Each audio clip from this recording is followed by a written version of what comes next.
चला दोस्त हो रोगराईला हाकलून देऊया.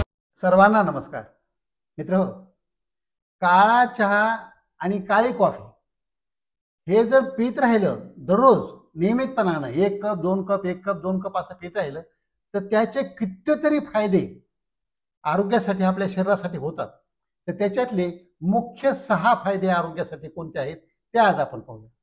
सगळ्यात महत्त्वाचा फायदा आहे की कॉफीमध्ये चहा कॅफीन असतं आणि कॅफीन हे काय आहे, मेंदूला स्टिम्युलंट आहे, उत्तेजना मिळते.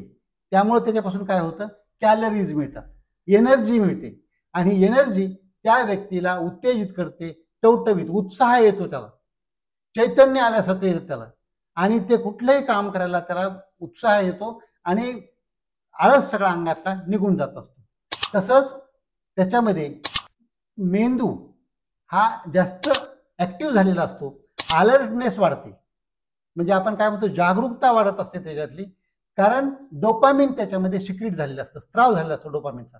डोपामिन एक चांगला हार्मोन आहे. मग कॉफी पिल्यानंतर किंवा काळा चहा पिल्यानंतर हे डोपामिनचा स्त्राव झाला की पुन्हा नंतर अलर्टनेस जास्त वाढतो. दुसरा फायदा आहे की वजन कमी होतं. आता कशामुळे वजन कमी होतं, कारण काळा चहा असो की काळी कॉफी असो याच्यामध्ये काय आहे, फक्त कॉफी आणि पाणी किंवा फक्त चहा आणि पाणी एवढंच आहे. याच्यामध्ये साखर नाही, याच्यामध्ये दूध पण नाही. म्हणजे ह्या दोन्ही गोष्टी नसल्यामुळे साखरेची कॅलरीज आणि दुधाची कॅलरीज किंवा दुधामध्ये जाणारी चरबी फॅट जे असतं हे दोन्ही त्यात जात नाही ना. आणि दोन्हीही न गेल्यामुळं काय होईल, शरीराला तेवढी कॅलरीज किंवा तेवढी साखर कमी पडेल, कमी म्हणजे जाईल, चरबी कमी जाईल. त्यामुळं काय होईल, शरीरामध्ये चरबी साठणारच नाही, साखरेचं पण प्रमाण शरीरातलं वाढणार नाही. आणि ह्या दोन्ही गोष्टी जर झाल्या नाही तर त्या व्यक्तीचं वजनच वाढणार नाही किंवा वाढलेलं असेल तर सुद्धा ते कमी व्हायला मदत होईल. हा एक फायदा आहे की वजन चांगल्या प्रकारे कंट्रोल होऊ शकत असतं, कारण ह्याच्या 0 कॅलरीज असतात शरीराला जातात. त्याच्या पुढचा फायदा आहे की फिजिकल परफॉर्मन्स त्या व्यक्तीचा वाढतो. म्हणजे काम करण्याची जी शक्ती असते, काम उरकण्याची जी त्याचा वेग असतो, काम करण्याची जी त्याची पद्धत असते ती चांगल्या प्रकारे सुधारते. कारण काय होतं की हे कॉफी घेतल्यानंतर किंवा काळा चहा घेतल्यानंतर शरीरामध्ये ॲड्रेनलिनचा स्त्राव होतो आणि हे ॲड्रेनलिन ॲक्टिव्ह बनवतो त्या व्यक्तीला.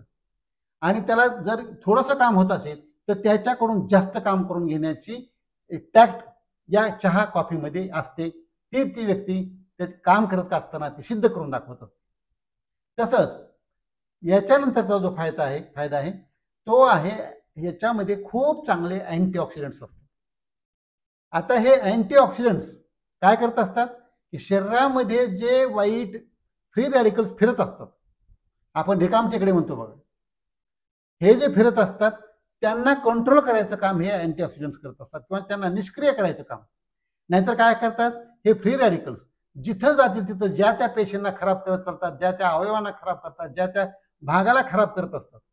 म्हणून फ्री रॅडिकल्स काय आहे, आपल्या शरीराचे ते खलनायक असतात आणि हे अँटीऑक्सिडंट हे आपले नायक आहेत. मग आपला हा नायक जाऊन तिथं त्या खलनायकाला कंट्रोलमध्ये घेतो, त्याला मारून मुडपून काय त्याला त्याचं निष्क्रिय त्याचं करून टाकतो आणि मग त्याचा दुष्परिणाम शरीरावर होत नाही. तसंच अंगावर थोडीफार सूज येत असेल तर ती पण सूज हे फ्री रॅडिकल्स कमी झाल्यामुळं येणार नाही. तसंच शुगरचं प्रमाण आहे किंवा पार्किन्सोनिझम आहे किंवा अल्झायमर सारखा आजार आहे.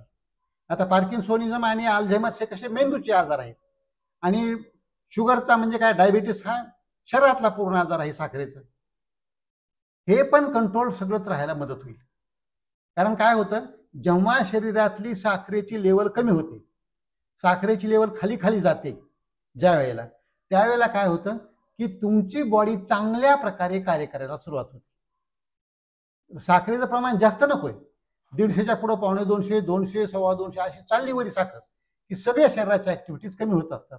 प्रत्येक पेशी प्रत्येक अवयव हे त्याचं कार्य चांगल्या प्रकारे करू शकत नसतो.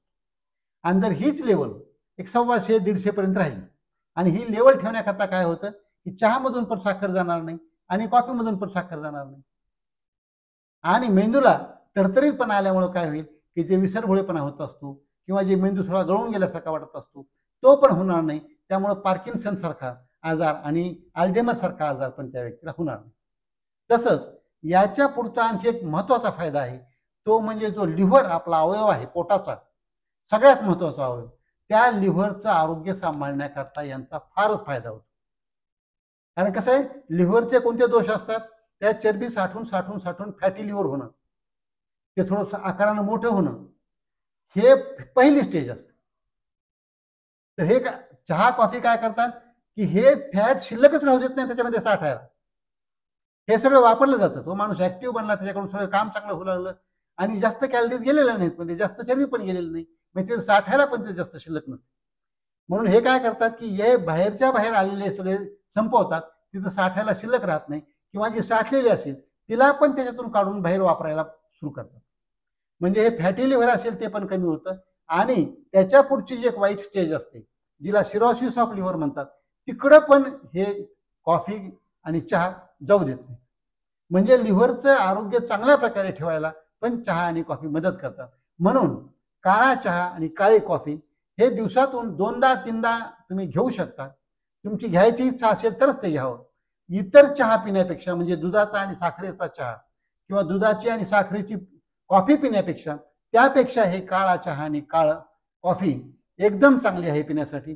तर ते घेऊया आणि निरोगी राहून दीर्घायू होईल. आजचा व्हिडिओ आपल्याला आवडला असेल, इतरांना पाठवा, लाईक करा, कॉमेंट करा. आणि डॉक्टर राम जावळे हे चॅनल जर आतापर्यंत सबस्क्राईब केलं नसेल तर प्लीज सबस्क्राईब करायला विसरू नका.